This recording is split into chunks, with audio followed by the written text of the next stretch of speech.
welcome everyone. So happy to have you all join us for the second of our three-part webinar series as most of us prepare for return to school. My name is Jamie Guidry. I am an Educator Success Manager at Robo Wunderkind. I'm a former educator. I've served in various capacities in the education space for more than 10 years. I'll be your host today. I do have with me our newest Educator Success Manager, Claire. Claire Oleksiak is my co-host. Thank you, Claire. Alrighty, so last time we were here, we had with us Michellea Millis Rucker, so I'm so happy she could join us again today. Just to recap, we have realized that there is a huge need for STEM and making it accessible to everyone.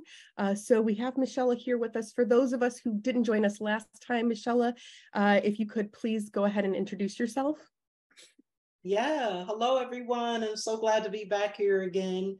To begin, I am a 20+ year educator. I stopped counting at year 20, but once an educator, always an educator. And prior to that, I was 10 years in nonprofit administration. When I was actually instructional coach / teacher, I was working with 7th through 12th graders who actually were in a STEM school. And they were young people of color, and our mayor was like, oh my God, this is a great opportunity because we have exponential growth in the San Antonio, Texas area for STEM. But for students of color in our school, there weren't many opportunities. And from that, that's where BrownSTEM was birthed. I actually thought about how do I make sure that marginalized communities get what they need. And originally it started with urban, middle, and high school youth. To now, I have included rural youth because they are another area that is definitely marginalized. And so BrownSTEM really builds our reputation on focusing on community engagement and participatory communication from the students and the communities they live in by building that STEM capital for the future. That's amazing. Thank you so much for joining us and sharing that and sharing our passion. Before we really dive in, I'll recap what we're spotlighting in this series. So Robo Wunderkind has been on a mission to make STEM accessible for all students, just like Michellea. So if we take a look at the statistics on this slide, we did share this last time.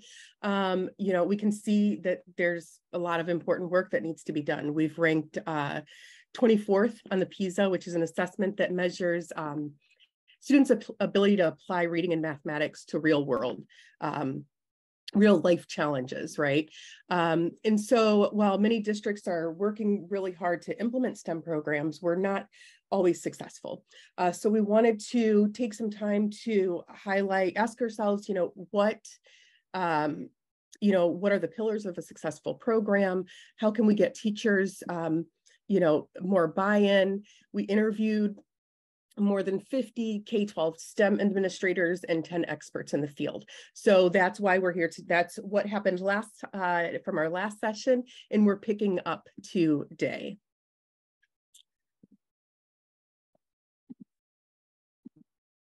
So our main takeaway, though, in this research was that the earlier that students have positive exposure to STEM, the more likely they are to pursue STEM education. So there's two operative words there, right? Earlier and positive. And so what we really wanted to, do is when we looked at those 5 pillars last time of the effective pillars, right? If we could go ahead and advance to the next slide. Thank you so much. So we've got the 5 pillars. If you can go ahead, just take a moment, everyone, to read those pillars. We went through all 5 last time, right? Making STEM relatable, incorporating student voice and choice, building confidence, shifting teachers into that growth mindset, and fostering teacher collaboration. Today, we're going to delve deeper into the last 2, okay? Many times we're given these graphics like this one, and we plan to share it at pre-service week with all of our teachers, their work week, and we fail to get the teacher buy-in. So today, I would like our attendees to leave with actionable steps around shifting teachers to a growth mindset and fostering teacher collaboration. So that's what Michelle is going to be talking to us about today. But Michelle, before I ask my first planned question, I wanted to ask you, why is it that you chose these two pillars to discuss today, specifically focusing on teachers? Yes, so I remember when I was a classroom teacher and I was, tapped to take on something new. And I was excited because I always want to do something that's going to help my students, but I felt like, where's the support? And also, I didn't know if I was really prepared to do this. So I might have shifted into a mindset. It's like, I don't want to do this because I'm not knowledgeable. I don't have support.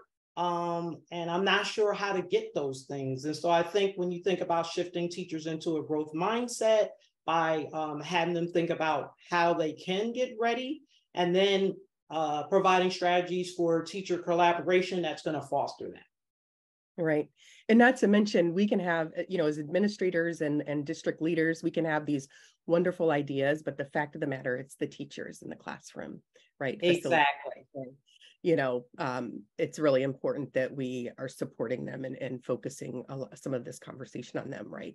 Of course, student achievement and engagement and accessibility, but also supporting the ones delivering those supports. So thank you. So let's dig in then. My first question is, you touched on some of them. What is it that's holding teachers back? And I'm going to ask participants as well. Please, engage here in the chat.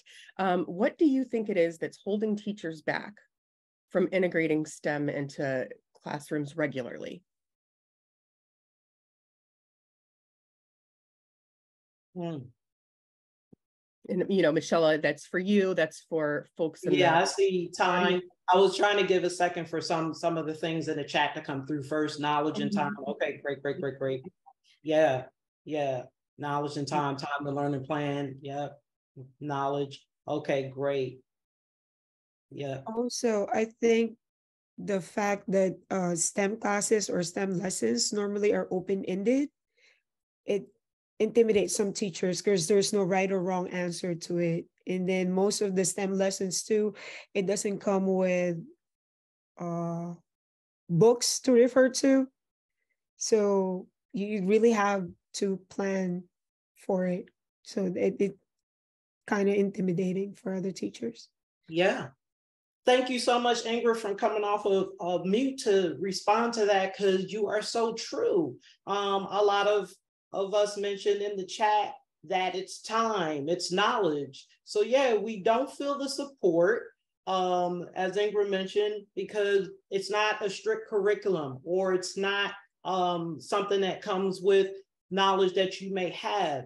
And so, yeah, it holds you back. As Ingrid said, you get intimidated as a teacher. Like, I have these other things to do. Now I'm being asked to do something else, and I'm not that comfortable with it. And so these are things that definitely hold teachers back from integrating STEM into the regular classrooms. But I didn't hear anybody say they don't want to do it, which is absolutely wonderful, because I know as teachers, we want to do it, but we need those things like, give us the time, provide us the knowledge, and give us the support, so then we'll be able to really integrate it authentically into our classrooms. Absolutely. It's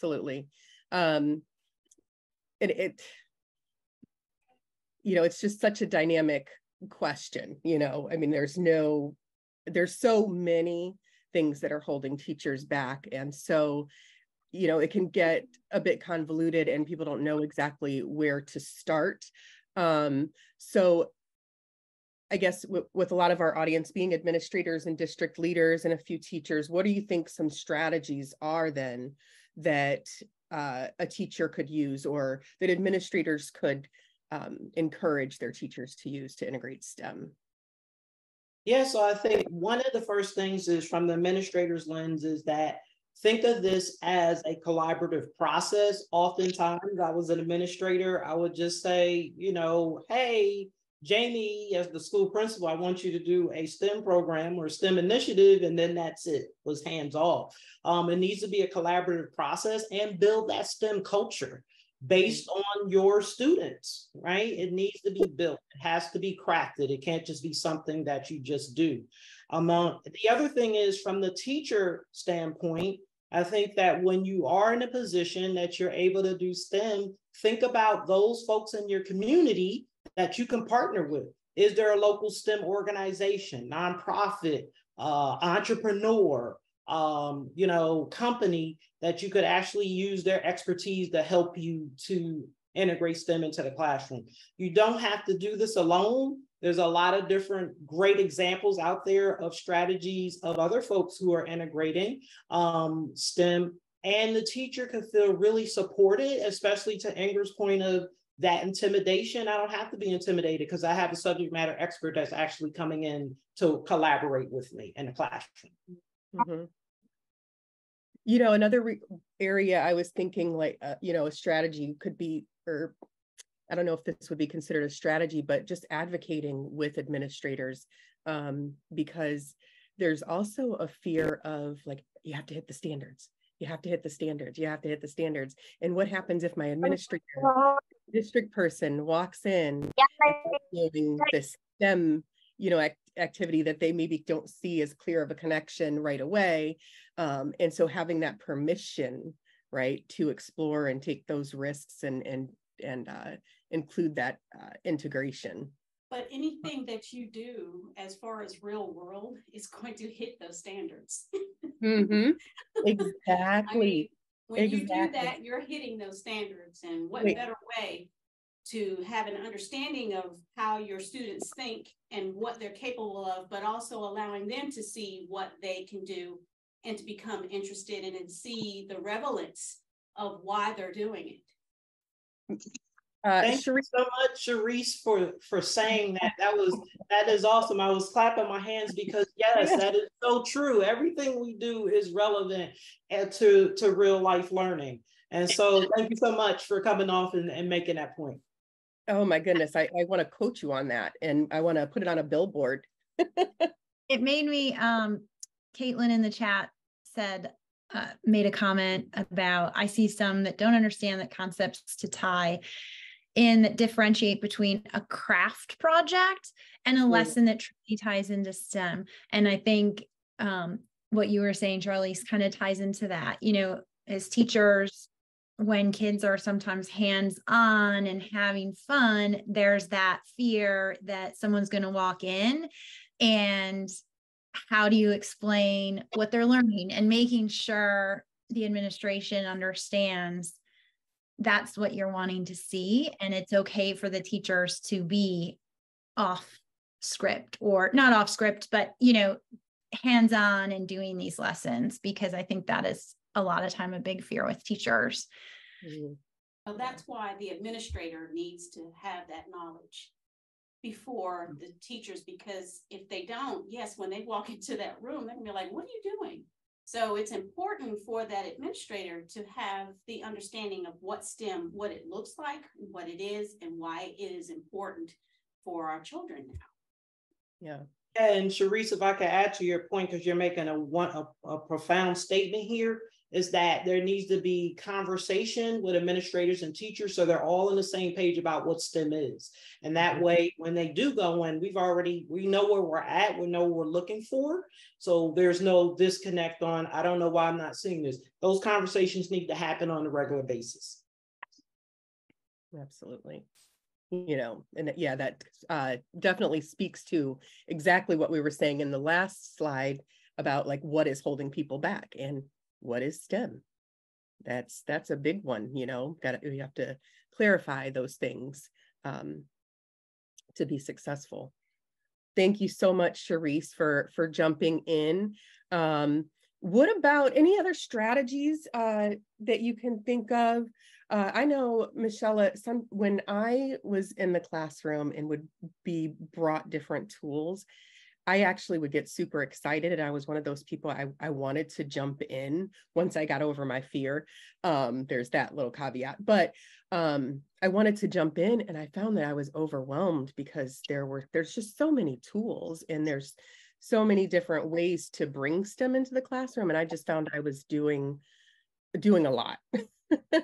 and was burnt out, what would you say, in terms of that, to keep it sustainable for teachers, like, getting started?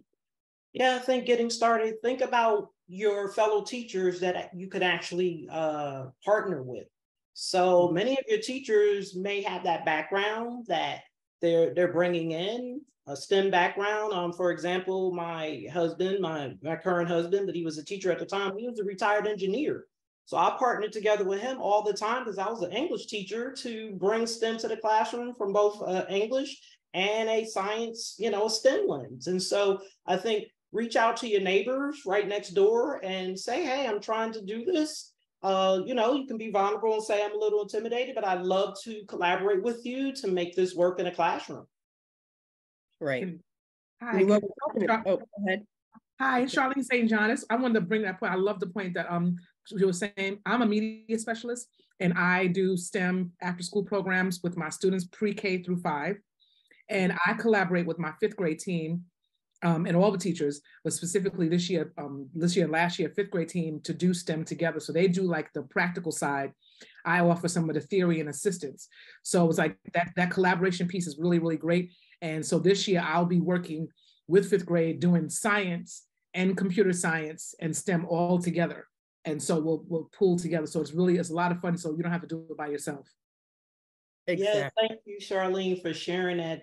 That is amazing because it's all about collaboration, opening our doors to bridge our knowledge and expertise with each other so that at the end of the day, the young people get the STEM. Yeah. And I like what she said, just going off of what she said, how she works with the other teachers. I just finished doing a conference called Alabama STEM in the Gym, and it's geared towards PE teachers integrating STEM during PE time.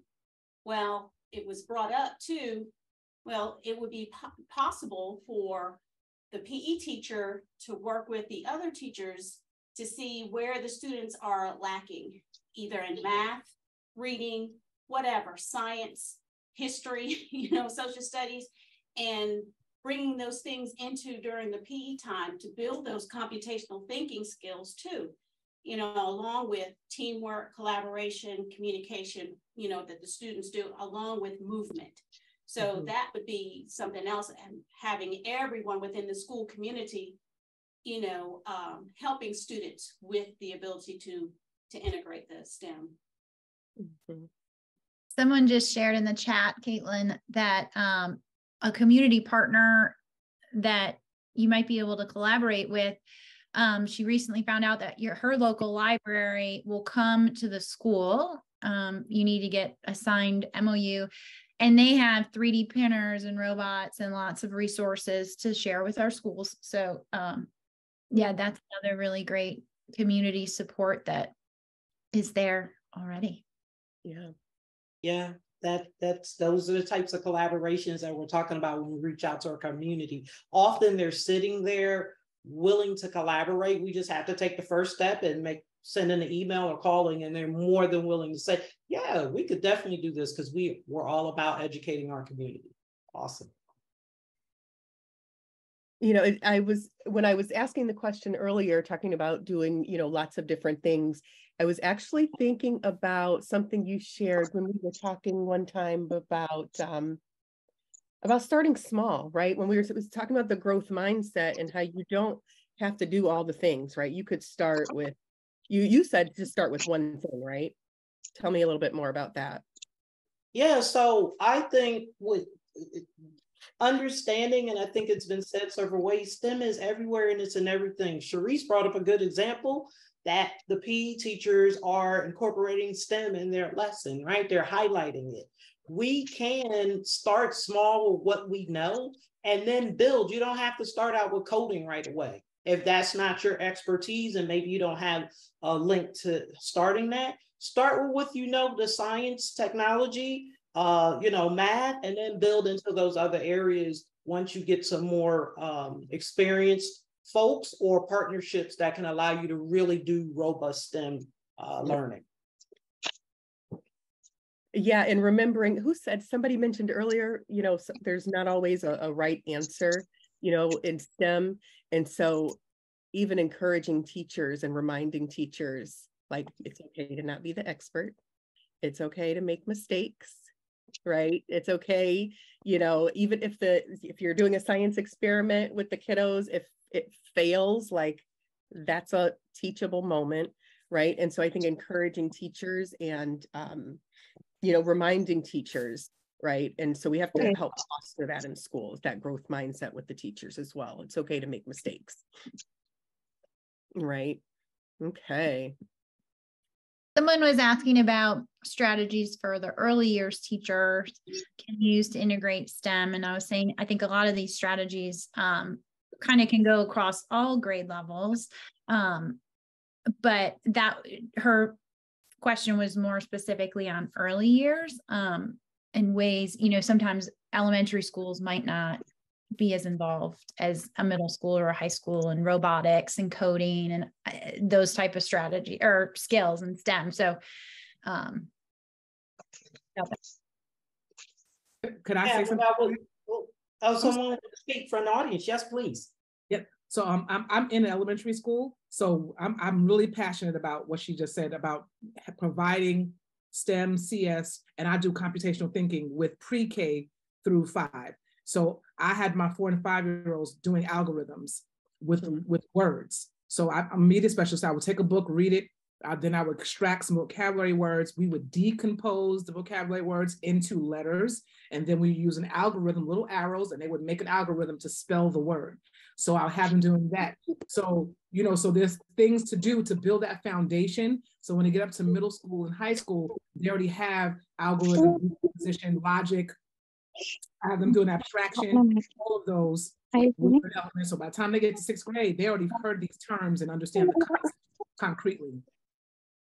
Yeah, Charlene, thank you so much for sharing that, because that is so in line with my thinking, is that elementary teachers are already teaching those things because they're the teacher of all subjects. So they're already starting with that. It's awesome that you gave that example of how you're starting with pre-K, because we love that you're building foundation that by the time they get to middle and high school, they're familiar with certain terminology and algorithms and those things. So then they can take on the other things like robotics, et cetera, that those things you mentioned, those concepts will be the foundation for it. So awesome. Yep. Exactly. I'd like to share one of the things that I did when I taught 4th grade many, many years ago. We explored the chemistry of cooking. And so the end result was the students created a cookbook. They did cooking demos for the parents. They wrote poems about cooking, about the periodic table, the chemicals, and the chemical reactions, et cetera, et cetera. And so I thought that was a great way to start to explore by taking out a small piece and just kind of growing that throughout a unit of study. And Terry, that's something we talked about last time, was making it relatable, and who doesn't love food, right? Absolutely. Anything, Absolutely. it's relatable, it's easy. We're starting small. I love it. Thank you so much. You're welcome. Okay. Any other folks that would like to share their thoughts? Or did you have any other advice, Michellea, for us, strategies? No, I'm just loving the rock stars that are in the room that are coming off the mic and sharing what they do. They're all doing exactly what I believe we should be doing with STEM, which is doing what you know, starting small. I love the example of starting with pre-K, with using words to associate with algorithms. This is all great work as far as teacher collaboration and models for infusing STEM into the regular curriculum. So that takes me actually, Michellea, into our next question. You mentioned throughout we've heard collaboration. Tell me about some teacher collaboration models for infusing STEM into the regular curriculum. Yeah, so I think co-teaching model. I mentioned earlier, my husband was the STEM teacher and I was the English, and we co-taught. Then you could also, and there's a lot of different models for that. then you could also think about integrated curriculum planning. So actually sitting down and doing project-based learning, expeditions, if you're familiar with expeditionary learning, which is all about the experience. Those are some of the things. Being able to really focus on STEM by maybe saying, we're going to meet monthly and see where we're at, to review curriculum, how you're infusing. But I think really being intentional through some of those strategies I mentioned are ways to really boost teacher collaboration models for infusing STEM. I'm just curious though, like what the integrated curriculum planning looks like, you know, for everyone. You know, it doesn't really look the same across the board. Like, so for administrators and teachers that are here, if you could put in the chat, like, what does your planning look like in your buildings? Like, do teachers have like grade level planning? Do they get to plan cross-curricularly? Like, if you could just share out, I'm curious, you know, when we talk about curriculum planning as collaboration, like what challenges could we face if we're using that strategy? Yeah, I'm saying grade level planning through Charlene. So they do have grade level. Yeah. Is that kind of yeah, so I love that she's saying grade level planning as an example, but I mean you can do grade level, you can also do subject level planning. So like I was saying, the English and the STEM, you can do project level planning where you actually have all the subjects come together and plan together. So you have math, science, English, art, you know, all together. Terry's mentioned vertical planning weekly, which vertical, I believe. Terry, do you mind coming off and explaining? Because I don't want to assume there. Terry, if you don't mind. Sure. Sorry, I'm having a hard time. No, that's okay. So yeah, so we at our school, we have vertical teams. So 3 grade levels plan. So maybe kindergarten, maybe pre-K, kindergarten, first grade. And then second, third, fourth. So that there's a continuum across grade levels, multiple grade levels. So that's what vertical planning looks like at our school. And they meet weekly. That's amazing. So yeah, so this would be feasible to encourage teachers to take some time, right, to allocate some specific time for this type of planning. That's great. Yeah, and I did want to extend that, Jamie, to say that the other thing is you can also bring in community partners to plan with you, right? If you're thinking about bringing those STEM subject matter experts from your community, have them come in and plan with you. Most of them might not have the formal education background that a teacher goes through, the rigorous training we have to go through, but they're eager to be able to share their expertise. And that's where you come in as the teacher to say, yes, we can do this, or we can't, it's not, you know, grade level appropriate or age appropriate. But how do we make it so that there's a partnership between what they're bringing in and your knowledge and expertise and pedagogy? Absolutely. Absolutely. So we have community members, we have collaborating across teams, and let's not forget students.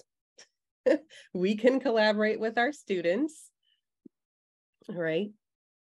Yeah, definitely. I think that one of the things we talk about or have talked about in previous is student voice, making sure we are leaning into hearing what our students desire or passionate about. I mean, there are studies that show that when babies come out, somehow instinctively they know how to swipe the phone. That's because they're coming out the womb already ready for STEM. And so all we need to do is nurture that and cultivate it. And over time, they'll sustain a love for STEM because it's naturally within them to do. Absolutely. We have to listen to them now.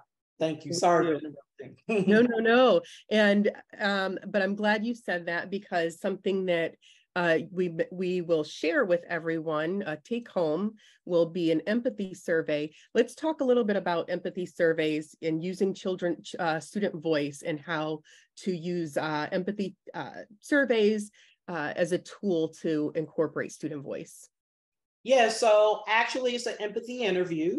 So yeah, it's a little bit more than a survey. And I've used them actually when I wanted to pilot my STEM program. I actually used the empathy interview tool to ask questions of the participants, which were going to be middle and high school students. So I wanted to get a sense for them about their school, how they feel about school, how they feel about programming, what would they like to see in the programs that would make them feel comfortable and engaged and inspired. So empathy interviews are a way to really get to those who you are serving, to hear from them, instead of what we've done a lot in education, which is create a program and then say, oh, the students are not engaged or interested or excited, because we left out the important component, which is hearing from them to drive how the program is designed.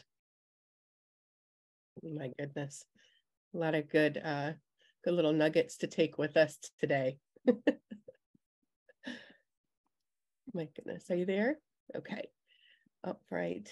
Thank you so much for sharing that. A lot of good information.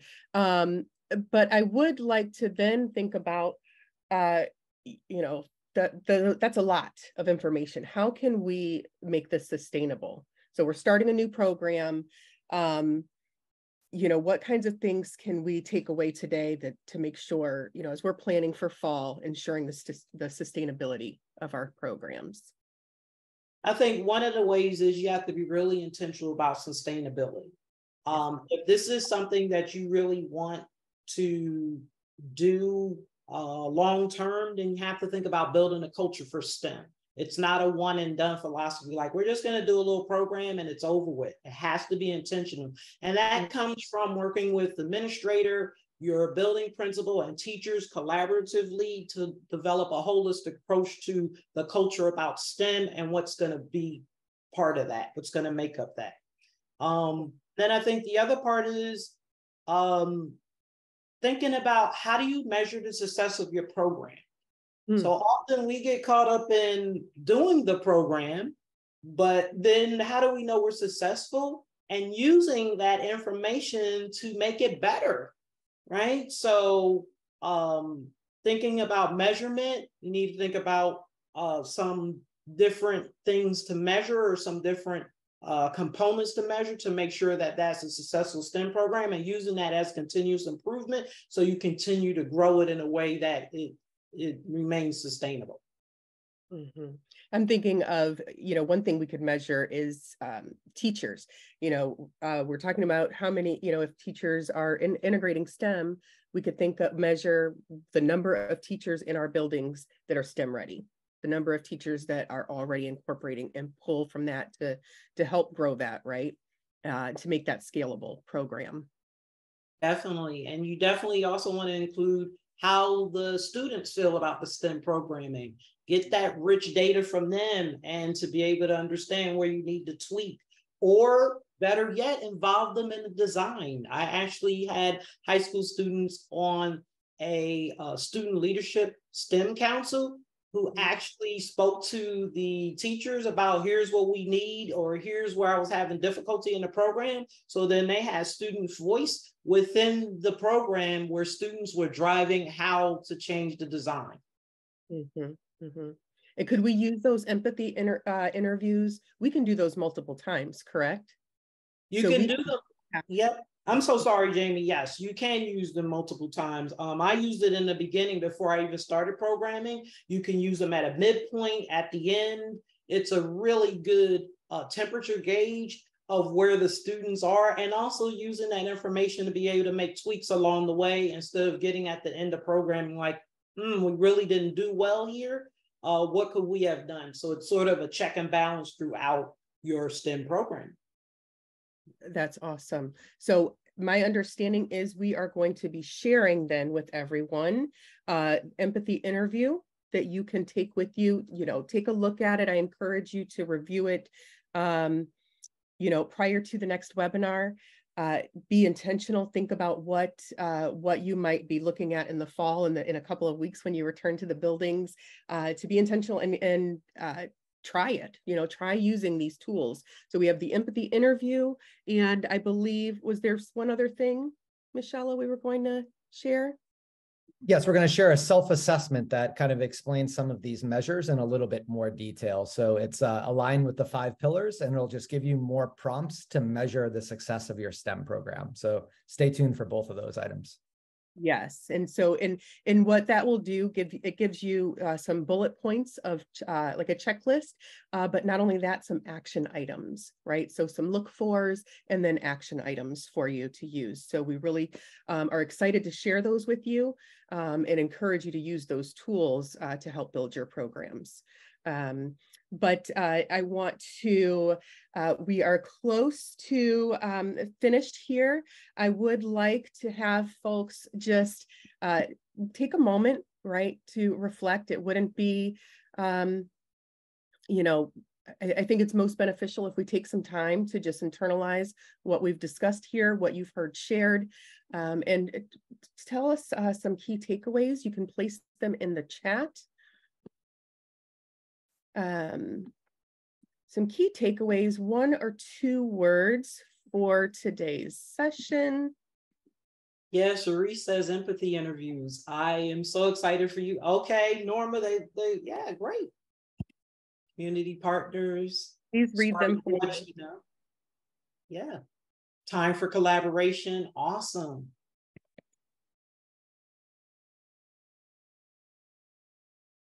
Keep reading those out for me, Michellea. Yeah. Intentionality and collaboration are crucial. Yes. Walkthroughs. Yes, because you want Mary Lou, exactly. You want to be able to see the what I call the bright spots and share them with your entire either your at your grade level meetings, etc. Share them with the district. Walkthroughs. Sustainability of the STEM program. Yes. How are you going to make it sustainable, not just a one and done? Focus group on program effectiveness. Love that. I love the idea of focus groups, especially if they're student-led. Models and fusion. A lot of great takeaways are coming out of this group. That's great. Co-teaching and integrating plan peer assessment about the program. Yes. Yes.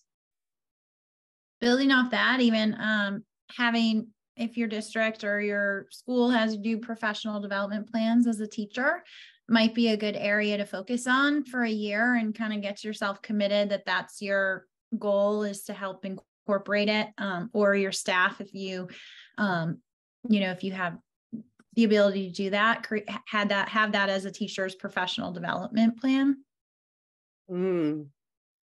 Nice. I like that idea.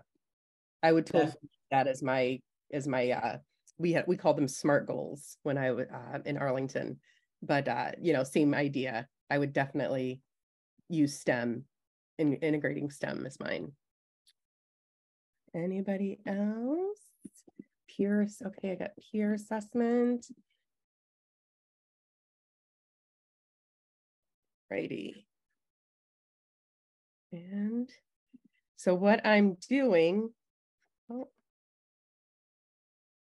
You had co-teaching in there too, which is a really good takeaway. It's always great. Oh, I was trying to create a fun little word cloud for you all. But it's not working, but that's okay. But there were a lot of great takeaways, basically, and it's just an opportunity to kind of get a visual of everything that you all said. But we can take a look at the chat. There's a lot of great takeaways. I'm so glad that you all joined us. I want to take some time. It's 12:42 to open up the floor for any questions that y'all might have for Michellea.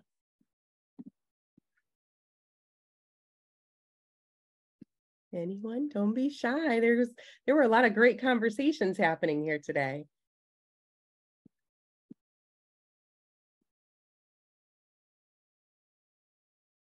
I'll give it the count of, what is the count? 8?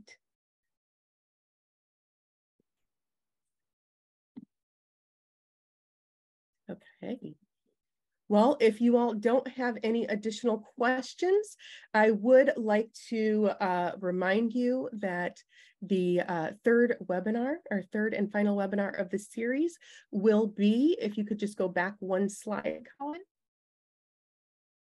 So, sorry, there's an issue on that slide. If it's on 8/24 at noon. Yeah. Yeah, 8/24 at noon. And if you have any ideas that you'd like us to discuss in future webinars, please throw those in the chat. This webinar was sponsored by RoboWonderkin. We are, there's some of you here that already know us and work with us, so I'm so glad you could join us. For those of you new to Robo, we're a team of engineers, entrepreneurs, educators, and we're really trying to create schools for the 21st century. So we've created a cross-curricular STEAM program for students and teachers. And yeah, so Michellea aligns with, our mission and our goals as a company to ignite student curiosity for STEAM, enable the teachers, and of course, empower you as administrators, okay, to grow that STEAM culture. So I really do thank you for joining us. It is 12:45. If anybody has any questions, also reminder, whatever email you signed up with will be the email that will send the action items and the empathy interview for you. And the Zoom link is the same as well? Is the Zoom link the same? Correct. Yes, yes, yes. Oh, let me double check that. Will the Zoom link be the same, Colin? For August? Yes, yes, yes. Okay. Yes, it will be, but we'll send out invitations as well. But of course you can, you'll be able to sign up prior to. Jamie, before we close, I'd love to just put out there, we hope to see many of you at our third webinar on the 24th, because many of you have gone back to school or about to, and we'd love to hear your thoughts on the empathy interview, the measurement tool that Colin so graciously put together, and just to bring it to your schools and your teachers and the district administrators, et cetera, and have some conversations and just see and come back and tell us your thoughts and your takeaways or any action steps you're taking based on it. So I just want to put that in there. Absolutely. Okay. All right, everyone. Thank you so much for joining us today. As I said, we look forward to seeing you next time. And we also look forward to hearing about what action steps you've chosen based on the tools that we've shared with you. Thank you so much, Charlene. Thank you, Cherise. Thank you, Caitlin and Angela, Norma. Thank you, everyone, for joining us. Thank you, Michellea, for joining us, and Claire. Thanks so much for monitoring the chat for us. Cherise, thank you.